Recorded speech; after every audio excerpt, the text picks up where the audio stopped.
kita harapkan kampanyenya adalah semua rumah sebanyak mungkin itu memfermentasi paling nggak satu wadah di rumahnya. Karena dengan begitu kita sudah menyumbang untuk menyelamatkan bumi lah gitu. Kalau bahasa besarnya itu menyelamatkan bumi. Karena kita menghasilkan ozon tanpa kita sadari, ya. Dan itu ozon itu mengapung udara dan itu berkontribusi untuk mengurangi efek rumah kaca, pemanasan global. Kalau misalnya satu komplek Permata Depok ada 1.000 rumah yang punya satu wadah ini aja memfermentasi, maka ozon yang dihasilkan akan luar biasa. Apalagi kalau satu rumah bisa beberapa botol, beberapa wadah. Nah, lalu pemilihan wadahnya bisa saja pakai yang ini, yang ini ya, yang ada lehernya gitu, yang bentuk ini. Tapi lebih dianjurkan sebenarnya yang permukaannya lebar. Kalau perlu atasnya itu lebih lebar daripada bawahnya, seperti yang ini. Ini kan atasnya sebenarnya lebih lebar daripada bawahnya, walaupun sedikit gitu ya. Atau misalnya toples bekas, kue misalnya,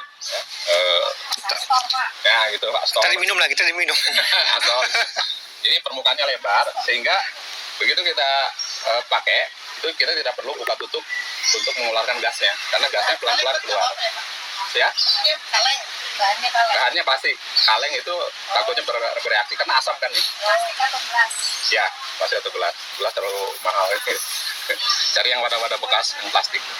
Nah, kalau terpaksa pakai yang leher begini, kita mau nggak mau bisa dua cara ya. Bisa tiap hari buka tutup, jadi longgarkan, udah keluar gasnya kan kedengaran gas gitu, kita tutup lagi. Kalau nggak kan yang kembung bisa meledak. Jadi itu tiap hari selama 2 minggu pertama kita buka tutup lagi, karena fermentasinya berjalan selama 3 bulan. Jadi 2 minggu pertama kita buka tutup lagi. Kalau yang lebar nggak usah? Nggak usah, kalau ini nggak usah. Pilihan kedua, kalau malas buka tutup, kita lubangin, kita kasih selang itu. Ya, kita kasih selang, lalu ujung selangnya dimasukkan ke air. Gelas gitu atau botol diisi air, jadi udaranya keluar lewat selang, masuk ke air. Itu bisa kalau misalnya kita nggak sempat untuk buka tutup tiap hari gitu ya. Kalau dibuka aja kenapa? Fermentasinya kan anaerob, tidak boleh ada oksigen. Gitu. Kalau yang mulutnya besar kayak gitu harus rapat? Iya, rapat, itu juga dikunci. Karena model ini kan kayak begini nih, tinggal ditekan aja. Enggak, karena sebenarnya pelan-pelan keluar, Bu. Di sini sebenarnya keluar. Serapat apapun, gasnya itu sangat halus, masih bisa keluar. Ya, dengan yang botol itu. Yang botol berkumpul soalnya. Kan ada penyempitan di sini. Dia ngumpul, nah berkumpulnya itu yang jadi tenaga. Kalau kita naruh air, di botol itu kita mikir, ada yang benar. Ya. Kalau ini enggak, sama lagi pakai botol. Ya kan? Ya. Nah, itu mungkin ada pertanyaan. Nah, 1,310 itu ukurannya berat. Saya nggak punya ini Pak, gimana? On juga, on 10 on. Ya, ke timbangan kue bisa. Air bisa 10 on. Ya, 1:1 kalau air. Sama sih. Kan berat jenisnya 1. Jadi 1 kilo air sama dengan 1 liter air.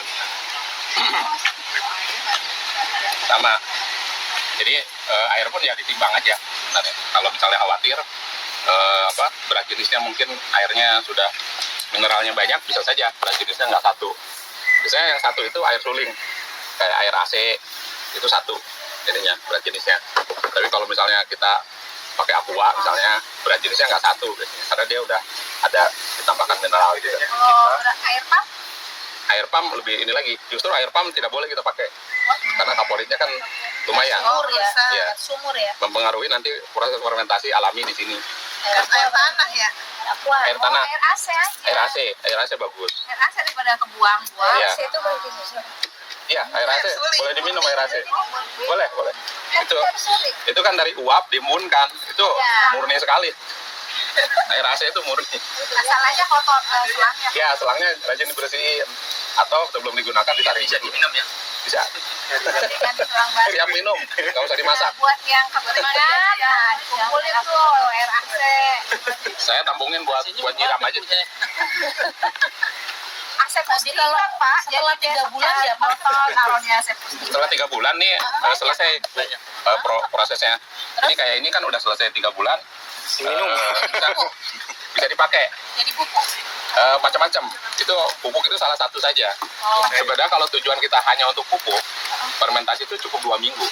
Itu kita udah bisa jadi yang namanya POC itu, pupuk organik cair. Itu 14 hari saja fermentasinya itu cukup. Ini Kayaknya eko berapa Pak? Buat Ya. nyiram? nyiram 1/1000 Waduh, ininya. Jadi kalau 1 liter air ininya cukup 1 mili. 1/1000. banget ya. Sedikit.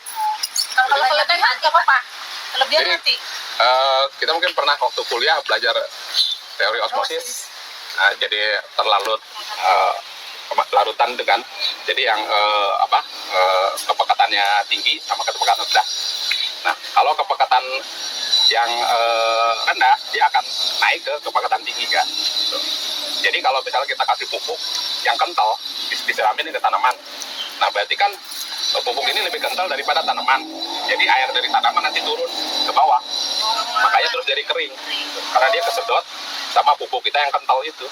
Karena dia airnya kan terus ngikutin yang kental ini supaya seimbang gitu. Itu udah hukum alami. Karena itu ngasih untuk pupuk encer aja supaya dia bisa naik ke tanaman. Itu mungkin yang 3 bulan ya Pak yang kental. Kalau yang 2 minggu tadi, Sama. perbandingannya. Kalau untuk pupuk sama. Kalau tujuannya untuk pupuk 2 minggu, saya biasanya di rumah pakai ember gitu, saya kasih keran. Jadi kalau saya ingin untuk POC, begitu udah hari ke-14, saya bisa ambil dikit untuk nyiram. Tapi prosesnya tetap lanjut sampai jadi ekoenzim. Karena setelah 3 bulan, selain untuk pupuk tadi, kita bisa gunakan untuk keperluan-keperluan lain yang sifatnya antiseptik gitu ya. Kayak untuk ngepel ya, untuk nyuci baju, nyuci wadah, nyuci piring-piring kita, keramas, kumur gitu. Udah nggak bau Mandi. juga. Nah, baunya itu relatif. Jadi kalau baunya misalnya bau alaminya kita nggak suka, bau fermentasinya. Kita mau bau khusus. Misalnya ingin bau air pelnya, ingin bau sereh misalnya. Nah, setelah 3 bulan kan udah kita saring nih, udah tinggal airnya doang. Itu lakukan fermentasi kedua 1 bulan lagi. Nah, itu kita isi kayak ini nih. Saya masukin daun pandan. Ini fermentasi kedua. Jadi supaya nanti harapannya setelah 1 bulan cairannya lebih dominan bau pandan. Kalau ingin bau jeruk, misalnya kulit jeruk nanti masukin di fermentasi kedua. Jadi waktu ngepel misalnya pengennya bau jeruk gitu, nah masukinnya yang gitu. Atau mau keramas gitu.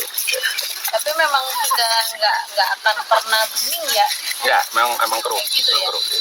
Kalau untuk kan saya pernah beli itu Pak, untuk misalnya menyumbat yang sumbat-sumbat Ya. itu biasanya pakai Sama pakai ekoenzim yang udah jadi juga.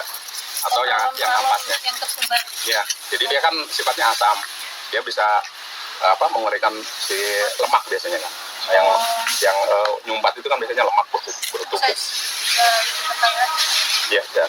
Berarti nggak diencerkan ya Pak langsung. Nah, itu nanti ada formulanya, saya nanti share di grup campurannya. Termasuk kalau mau dipakai untuk nyuci piring misalnya atau nyuci baju, kan kita itu punya imajinasi kalau bersih itu harus berbusa banyak.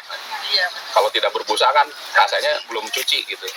Karena itu di formula itu dikasih boleh campur sabun sebagian sama ekoenzim sama air supaya kita yang punya imajinasi harus berbusa itu masih bisa. Walaupun bisa Punya imajinasi harus berbusa kan? langsung aja ekoenzim sama air udah bisa dipakai. Terus setelah dijemur bau nggak bajunya? Nah itu tadi balik lagi ke selera kita mau yang mana gitu. Mau sebenarnya baunya dia netral, kalau udah dicuci udah nggak bau karena perbandingannya kan nggak banyak juga. Yang terakhir